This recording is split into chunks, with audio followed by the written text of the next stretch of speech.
రుభుగీత శ్రీ శివరహస్యం. ఆత్మకథ ఇది, అంటే స్వంత కథ, నా కథ, నేను కథ. రామకథ, కృష్ణకథ ఇలా ఎన్నో తెలుసును, మరి నేను కథో? భలే చిత్రం ఇది. అందరి కథలు తెలుసు కానీ నేను కథ, నా కథ తెలియదనడం. లోకంలో సంగతులన్నీ తెలుసు కానీ అవి తెలుసుననే నేను మాత్రం తెలియదనడం. అంటే నేను తెలుసుకోవడానికి అంత పనికి రాకుండా పోయినట్లా? లేక నేనుని తెలుసుకోవాలనే తెలియట్లేదా? మరి నేను లేకుండా కాకుండా ఎవరైనా ఉండగలరా? నేను అనకుండా, అనిపించకుండా. చిత్రాలలోకెల్లా చిత్రం ఈ నేను సంగతి. ఎవరైనా మనకి ఏదైనా ఎంతైనా చెప్పగలరేమో, ఇవ్వగలరేమో, కానీ నేనును గూర్చి చెప్పగలరా, ఇవ్వగలరా? అచ్చంగా ఆ పని చేస్తుంది గ్రంథం. సమస్త ఆధ్యాత్మిక సాధనల సారం, లక్ష్యం, ఫలితం అదే. అయితే ఈ నేను లేక ఆత్మజ్ఞానం సులభంగా, అర్హత లేకుండా ఇయ్యరానిది కాబట్టి ఇది రహస్యం.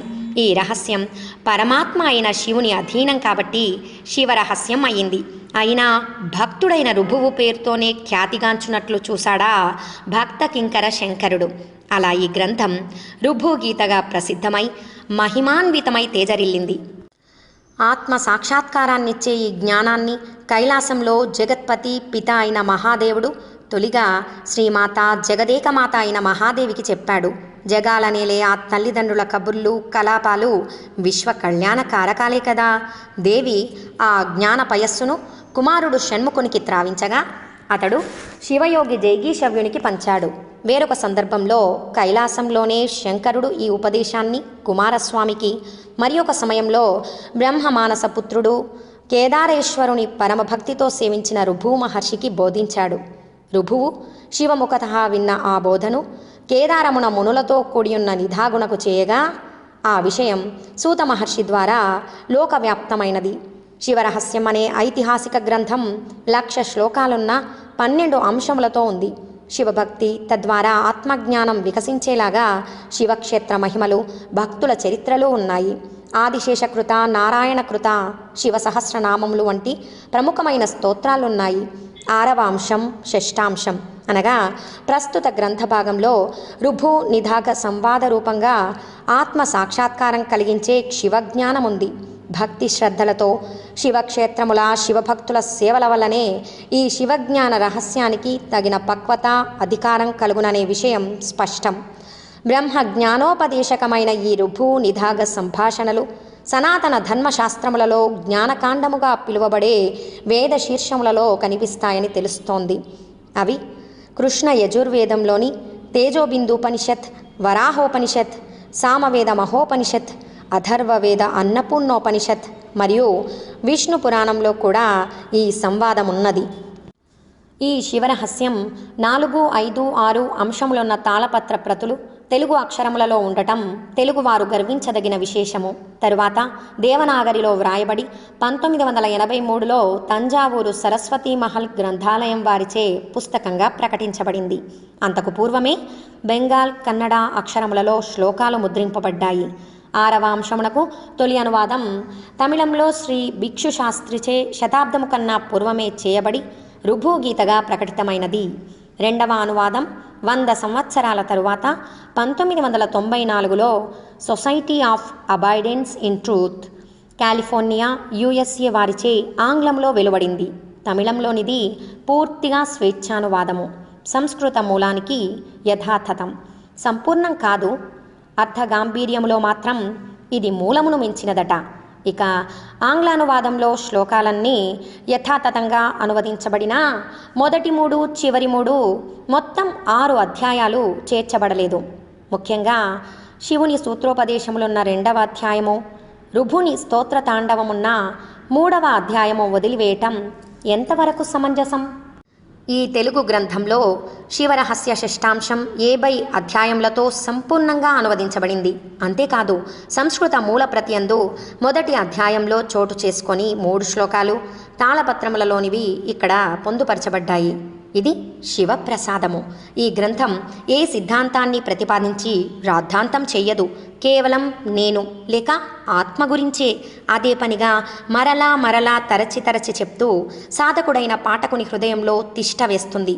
అది నిష్ఠ అయి సహజమయ్యేలాగా ఈ ప్రక్రియకి ఫలితానికి ఏ పేరు పెడితేనేమి, భక్తి, జ్ఞానం, యోగం, తంత్రం, ద్వైతం, అద్వైతం, శక్తి, విష్ణువు, శివుడు ఇవన్నీ గౌణమే అని, కేవలం నేను ఒక్కటే సత్యమని, నిలిచేదని ఆ పేర్లు పెట్టేది నేనే అని శివుడే చెప్తోంటే, బహుశः అందుకే శ్రీరమణ భగవానుని అంతగా ఆకర్షించిందేమో ఈ గ్రంథం. ఇందలి విషయం తన అనుభవాన్ని పోలి ఉన్నదన్నారు.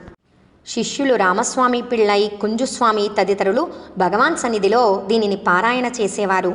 ఆ సమయంలో భగవాన్ మూర్తీభవించిన దక్షిణామూర్తి వలె, మానవ రూపంలో ఉన్న అరుణాచలం వలె స్థానువులా శాంత సమాధిస్థులయ్యేవారు. మరియు భక్తుల ప్రశ్నలకు సమాధానంగా రుభుగీత నుంచి వాక్యాలను ఉదహరించినట్లే శ్రీ రమణాశ్రమ గ్రంథాలలో చదువుతాము. సాధనగా రుభుగీతను పారాయణ చేసుకోమంటే దాని అర్థం నాకేం తెలుస్తుంది అన్న సంపూర్ణమ్మతో అర్థం అయినా కాకున్నా సత్ఫలితాన్నిస్తుందని భగవాన్ అన్నారు. ఆత్మ సాక్షాత్కార సాధనా సామాగ్రిలో దీని పారాయణకు బ్రహ్మచర్యం, ఆత్మ విచారణలకి ఉన్నంత శక్తి ఉందన్నారు. ఇదే తపం, ధ్యానం.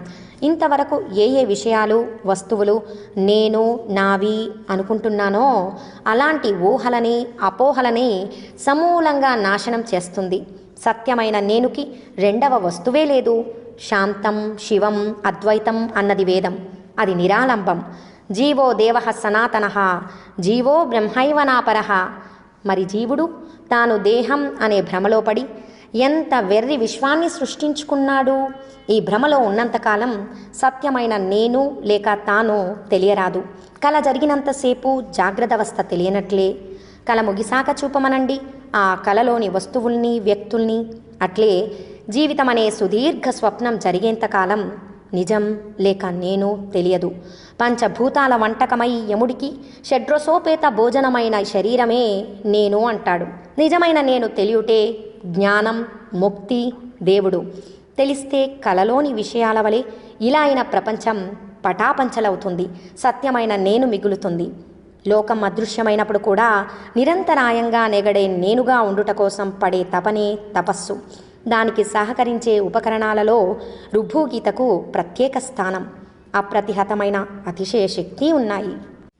ప్రత్యేకత ఏమంటే ఇతర గ్రంథాలలో మనం శివుణ్ణి, దేవుణ్ణి వర్ణించి చదువుతుంటే ఇక్కడ సాక్షాత్ శివుడే, దేవుడే మన సత్యస్వరూపాన్ని వర్ణించి చెప్తున్నాడండి. ఇక్కడ కథానాయకుడు నేనే. ఇక దీని శక్తి గురించి మహాత్ముల మాటల్లోనే విందాం. తలనొప్పికి వైద్యుడు మందిస్తే భవవైద్యుడైన శివుడు తల తీస్తాడు. అందుకే బిషక్ వరుడన్నారు. భేషైన డాక్టరుట, మరిక నెప్పే రాదుట. ఆ శివుడే, భవుడే అచలగురు రమణ రూపంలో ఈ శివజ్ఞాన బోధని బట్టబయలు చేసి ఈ గ్రంథ విశిష్టతని వివరించి దీని పారాయణయే సమాధి అన్నాడు. నడిచే దైవంగా పూజలందిన కంచి పరమాచార్యుల రూపంలో ఆధ్యాత్మిక సాహిత్యంలో దీని సమున్నత స్థానాన్ని చూపాడు. భగవద్గీత వల్ల మహాభారతం, సూత సంహిత వల్ల స్కాంద మహాపురాణం ప్రాముఖ్యతని సంతరించుకున్నట్లే రుభుగీత వల్ల శివరహస్యం సాధనావశ్యక గ్రంథమైనదన్నారు. వైదిక ధర్మములు, వేదాంత విజ్ఞానములను సంపూర్ణముగా ప్రతిపాదించుటలో ఈ గ్రంథమొక్కటే మహాభారతము, యోగ వాసిష్టములతో సమం అని నుడివారు. ఇంతకన్నా విశ్వాసపరిచే వాక్యాలెవరు చెప్పగలరు? ఇలా రాసే కొద్దీ అక్షయం అవుతుంది బ్రహ్మాన్ని ప్రతిష్ఠించే ఈ గ్రంథ మహిమ. హిమవన్నగ రమణ రుభు జయీభవ జయీభవ, అరుణాచల రమణ విభు విజయీభవ విజయీభవ, జయ జయ దిగ్విజయీభవ. లింగబాబు.